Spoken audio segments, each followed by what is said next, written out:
औज़ुबिल्लाहि बिस्मिल्लाहिर्रहमानिर्रहीम। मैं हूं मुस्तफ़ा हबीब सिद्दीकी और आप हैं माजू के मेहमान में। हमारे साथ आज मौजूद हैं सेनेटर इंजीनियर रुखसाना ज़ुबैरी साहबा। आप पाकिस्तान इंजीनियरिंग काउंसिल की साबिक़ चेयरपर्सन हैं। बाकी भी आपका बहुत ज़्यादा तारुफ़ है।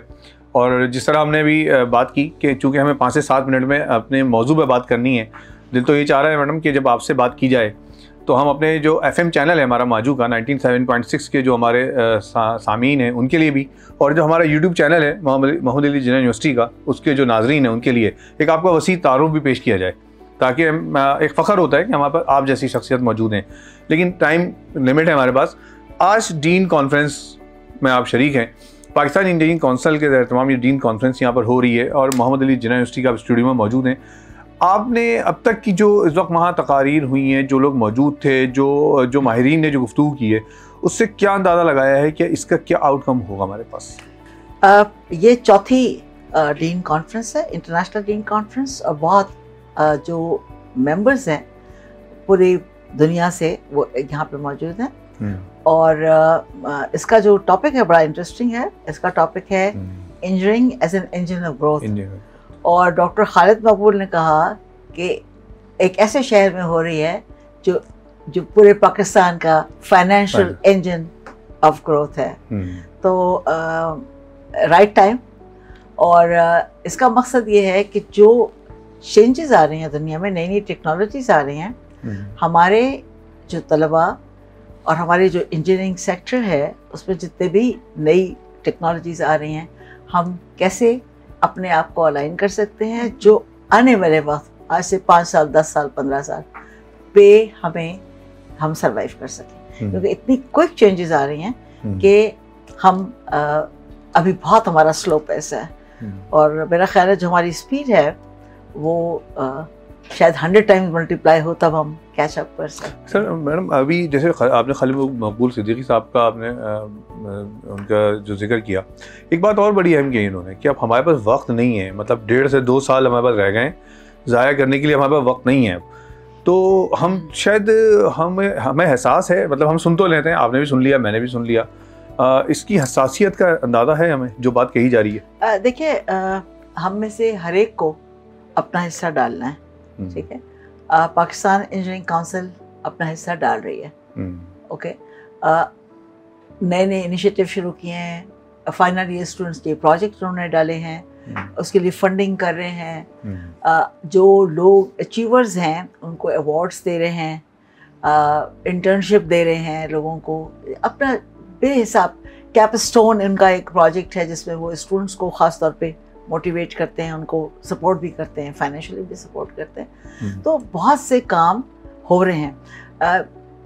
इदारे जो है वो इंडिविजुअल से बनते हैं, आप और मुझसे बनते हैं, और हमें अपना काम करना है। So what I am doing, एक इंजीनियरिंग काउंसिल और national assembly of Pakistan and senate of Pakistan के ताउन से इंजीनियर्स का एक कॉकस बना है जो पाकिस्तान इंजीनियरिंग काउंसिल में हाउस है, वहाँ पे इसका दफ्तर है।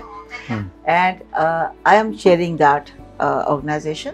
और हमने पहला जो अपना सब्जेक्ट लिया है वो लिया है जो हमारे अनएम्प्लॉयड लोग हैं, यूथ है, उसको हम कैसे उनको एंटरप्रेन्योर्स बना सकते हैं, ठीक है। इसके अलावा हमारी जो वर्कर्स सारी दुनिया में काम कर रहे हैं और बहुत बड़ा कंपोनेंट फॉरेन एक्सचेंज का वो देते हैं हमें, और उसमें से वो कुछ भी नहीं लेते ना अपने बच्चों की, उनकी बाहर बच्चे पढ़ रहे हैं जिनकी स्कॉलरशिप, बाहर की इम्पोर्ट, वो कुछ भी नहीं करते, वो 100% पाकिस्तान में आता है। जबकि पूरे पाकिस्तान की GDP जो है, पूरे पाकिस्तान की फॉरेन एक्सचेंज अर्निंग जो है वो तकरीबन बराबर है। और उस फॉरेन एक्सचेंज करने के लिए हमने बेहिसाब इंस्टीट्यूट खोले हुए हैं। टेक्सटाइल में देखें, वो ज़रूरत है, मैं ये नहीं कह रही ज़रूरत नहीं है, टेक्सटाइल में देखें, लेदर में देखें, बेहिसाब हमारे पास उनको सपोर्ट कर रहे हैं। एग्जीबिशंस में हम जाते हैं, लेकिन इन वर्कर्स की एक दुनिया की रिक्वायरमेंट है कि दे शुड बी, उनकी सर्टिफिकेशन हो, वो वेरीफाइड स्किल्स उनकी, हम वो नहीं कर पा रहे हैं, ठीक से। एफर्ट्स आर देयर, बट जैसा ही सेट हमें बहुत ज़्यादा इंक्रीज़ करना पड़ेगा एफर्ट को। तो हमारी कोशिश ये है कि हम एट आवर एंड हम छोटे छोटे स्किल्स उनको जो छोटे से इक्विपमेंट के साथ, कम इन्वेस्टमेंट के साथ उनको लिंक करें फाइनेंशियल सेक्टर के साथ, और उसके बाद उनको इस काबिल बना दें कि वो अपने घर का खर्च आराम से चला सकें, अपनी फैमिली को अच्छी तरह लुक आफ्टर कर सकें। अगर हम इसी को दूसरे उसमें लेके जाते हैं, अगर हमारे पास बहुत सारे ऐसे इंजीनियर जिसे हम कहते हैं जो बगैर डिग्री के इंजीनियर हैं, जैसे मैकेनिक है, कहीं का मुख्तलिफ मोटर बना रहे हैं, वो भी इंजीनियर्स ही हैं, हम उनके लिए कुछ पाकिस्तान इंजीनियरिंग काउंसिल का कोई तरीक़ाकार नहीं है कि उनको सर्टिफाइड किया जाए या उनको अपने साथ शामिल किया जाए? एक्चुअली ये हुआ था कि तकरीबन आज से कोई 13-14 साल पहले हमने महसूस किया कि हमारी क्वालिफिकेशन जो है रिकग्नाइज नहीं है, ठीक है, वर्ल्ड वाइड। हमारे लोग जाते थे कनाडा, उनको दोबारा से इम्तिहान देने पड़ते थे, करना पड़ता था। तो हमने वाशिंगटन अकॉर्ड के हम सिग्नेटरी बने और अल्हम्दुलिल्लाह दिस वाज इनिशिएटेड बाय मी। उसके बाद हमारे कादिर शाह साहब आए चेयरमैन, उसके बाद जावेद सलीम कुरैशी आए, उसके बाद अब नजीब आए। ये दिनों ने मुस्तकिल फॉलो किया। देखिए पाकिस्तान की है कि कोई नई गवर्नमेंट आती है तो वो बिल्कुल कहती है पुरानों ने कंडेम किया, लेकिन ये इसका तसल्सल रहा। Credit to this former chairman, current chairman and former chairman, they continued with it and followed it rigorously. आज पाकिस्तान में वाहिद क्वालिफिकेशन जो इंटरनेशनली रिकग्नाइज्ड है दैट इज इंजीनियरिंग, ठीक है।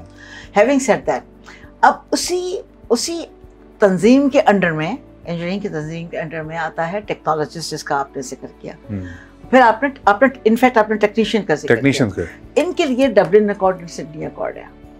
हमें उसको एज सुन एज पॉसिबल हमें उसका मेंबर बनना चाहिए ताकि हमारे टेक्नोलॉजिस्ट जो हैं उनका रिकग्निशन हो दुनिया में।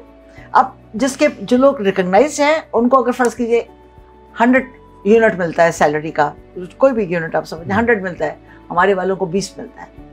तो हम अपने लोगों को गरीब बना रहे हैं, हम अपने लोगों को डिसएडवांटेज पे रख रहे हैं और हम मुल्क गरीब हो रहा है इस तरह से। तो हमें छोटे छोटे पर्सनल इंटरेस्ट या personal liking disliking, I am sure कि हमारे इंजीनियर्स जो हैं खासतौर पे बीओजी जिसके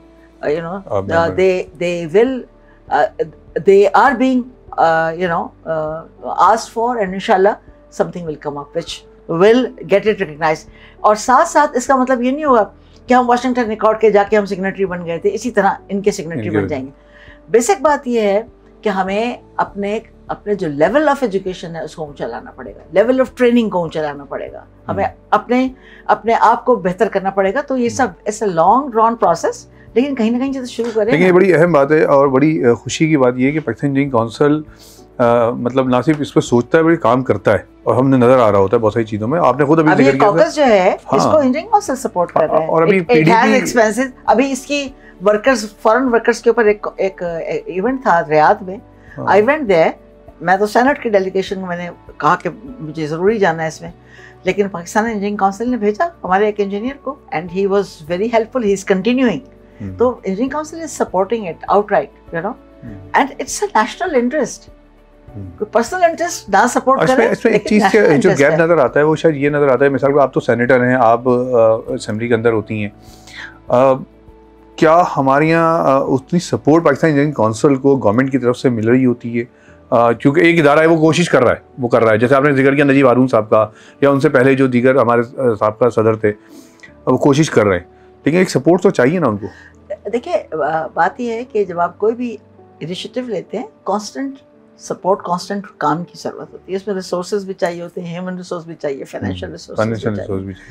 वो अगर ऑर्गेनाइजेशन अपने ऊपर ले लेती है, PC1 वगैरह के चक्कर में नहीं पड़ती, थिंग्स मूव, ठीक है। अभी मुझे उन्होंने मकबूल सिद्दीकी साहब ने, मिनिस्टर साहब ने कहा कि हम टास्क फोर्स बना रहे हैं टू अचीव दिस, जो उन्होंने कहा ना कि 1.5 साल हमारे पास रहता है, and I am sure this will make a good synergy कि नजीब हारून साहब और ये मिलके टास्क फोर्स बन जाए और उसमें इंजीनियर्स अपना पूरा हिस्सा डालें। और ये इंजीनियरिंग का जितने भी बोर्ड है हमारा, ये 100% वॉलंटरी है, nobody gets paid anything, even the chairman, no salary, nothing, it's a national service to the country. So I am sure good things will come up. Madam आप जैसे लोग मौजूद हैं, बहरहाल यही उम्मीद है कि पाकिस्तान में कुछ नज़र आ रहा होता है, मतलब हम जब बाहर बात करते हैं, लोगों से बात करते हैं, तो बड़े मायूसी की कैफियत होती है, लेकिन जब इस तरह की इंटरनेशनल कॉन्फ्रेंसेस होती हैं और जब मीडिया इसको दिखा रहा होता है तो लोगों को होप होती है कि हाँ चलो कुछ पाकिस्तान में हो रहा है। आखिर में चलते चलते हम मोहम्मद अली जिन्ना यूनिवर्सिटी में आपसे बात कर रहे हैं और चूँकि हमारी कोशिश ये है कि हमारा जो तालिब इल्म है, हमारा नौजवान जो है वो प्रैक्टिकल हो, मतलब वो सिर्फ थ्योरी ना करे, वो जाए इंडस्ट्री से रिलेट करे, इंडस्ट्री को वो मीट करे। तो आप क्या समझती हैं क्या तरीक़ेकार इख्तियार करना चाहिए कि हमारा तालिब इल्म जो स्टूडेंट है हमारा, जो पढ़ रहा है, वो इंडस्ट्री की ज़रूरत के मुताबिक पढ़े, अपनी तालीम मुकम्मल करे? देखिए, मैजू जो है इज़ ब्लेस्ड विद, आपके फॉर्मर जो बीसी थे डॉक्टर वहाब, एक्सीलेंट, यानी ही वाज अ बेकन, एक लाइट थे वो एजुकेशनल प्रोफेशन के लिए, सिस्टम के लिए।